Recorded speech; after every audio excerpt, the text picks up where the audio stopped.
Right now, millions of people are losing their minds over a game.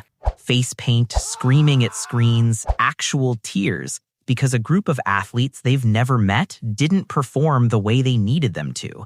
And then there's another group of people, completely unbothered, scrolling past the highlights without a second thought. Science has something genuinely surprising to say about that second group. Not following sports doesn't make you dull. It doesn't mean you're missing passion, and it absolutely does not mean something went wrong with you. But something is different about your brain, and understanding what that is will completely change how you see the sports-obsessed people around you.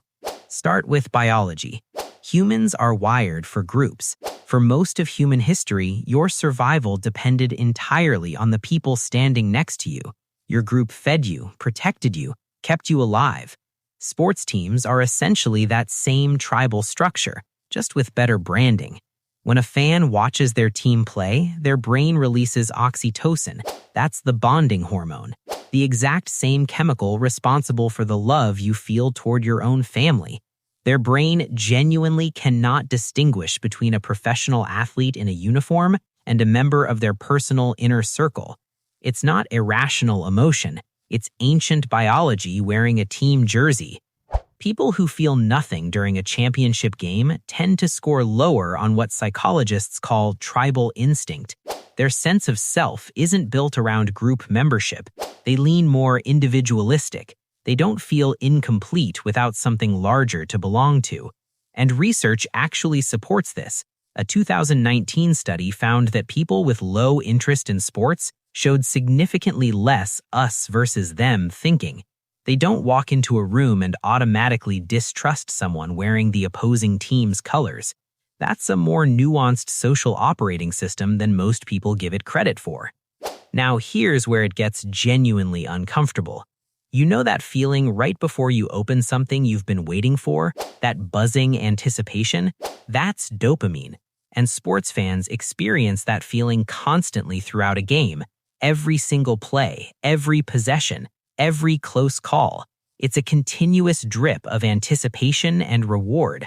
Brain imaging studies show that watching your team activates the same neural reward pathways as gambling. And the most powerful part isn't the winning, it's the not knowing. The uncertainty keeps the dopamine cycling. Psychologists call it intermittent reinforcement, the most addictive reward pattern ever studied.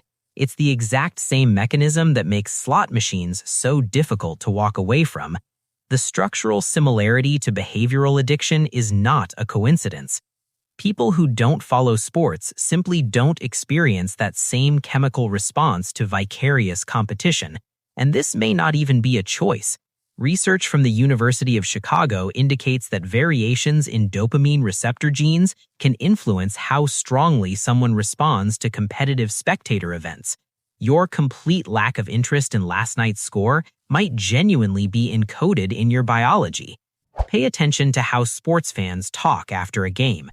After a win, we won. After a loss, they lost. That tiny pronoun shift is a documented psychological behavior called BIRGing, basking in reflected glory. Fans absorb victories as personal achievements and quietly detach from defeats.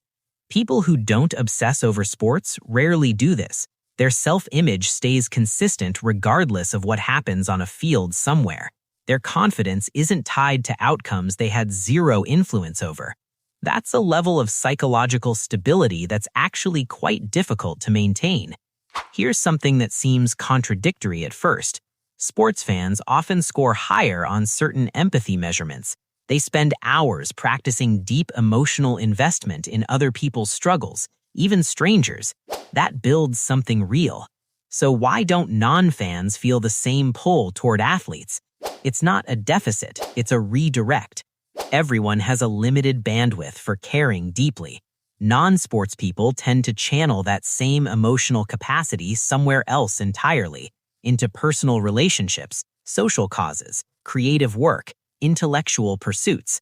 A 2021 study found that people with low interest in sports scored notably higher in openness to experience and sensitivity to art and beauty. They're still chasing meaning, connection, and transcendence. They've just located a different source for it. And let's be real about something that doesn't get said enough. For certain people, not caring about sports isn't purely neurological, it's personal. Maybe sports culture felt exclusionary growing up. Maybe the aggressive tribalism was a turnoff. Maybe they just genuinely never understood why fully grown adults scream themselves hoarse over a bouncing ball. Your indifference might have an origin story, or it might just be honest preference. Either one is completely valid. Here's what actually explains why sports fans and non-sports fans struggle to understand each other. It comes down to how each group experiences meaning. Fans find it in narrative, the underdog who wasn't supposed to win, the comeback from 20 points down, the rivalry that's been building for a decade. It's unpredictable, unscripted, genuinely dramatic, and that combination is deeply compelling to the human brain. Non-fans look at that same scenario and think, why would I pour emotional energy into an outcome I can't affect, produced by people I'll never know, in a contest that has no bearing on my actual life? Neither position is wrong. One group finds their epic story inside a stadium, the other finds it inside a novel, a relationship, a creative project, or a scientific question they can't stop thinking about. Psychologists draw a distinction here between parasocial investment and direct engagement. Fans build one-sided emotional bonds with teams and athletes. Non-fans tend to invest where their energy creates actual reciprocal impact, where caring changes something, where they're participants rather than observers. One strategy isn't better. They're just different answers to the same human question: where do I put my passion? Psychologist Mihaly Csikszentmihalyi spent decades studying optimal experience, those rare states of total absorption where everything else disappears. His finding: flow states are available through almost any activity. For some people, it happens during a playoff game. For others, it happens literally anywhere else. And people who don't follow sports consistently report something interesting: a stronger sense of presence in their own lives. They're not spending 3 hours every week living through someone else's struggle.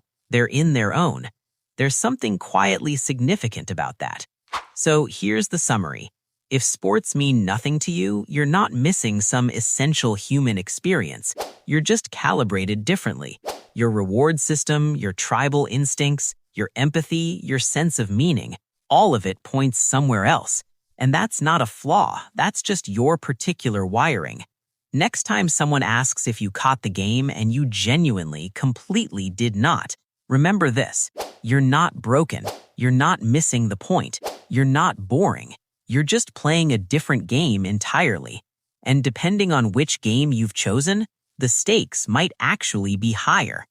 If you found this video interesting and want to keep learning about how your brain works and why thinking differently is actually a superpower, make sure to hit that subscribe button. I'll be sharing more videos like this that explain the hidden patterns behind how we think, feel, and see the world, so you don't want to miss the next one.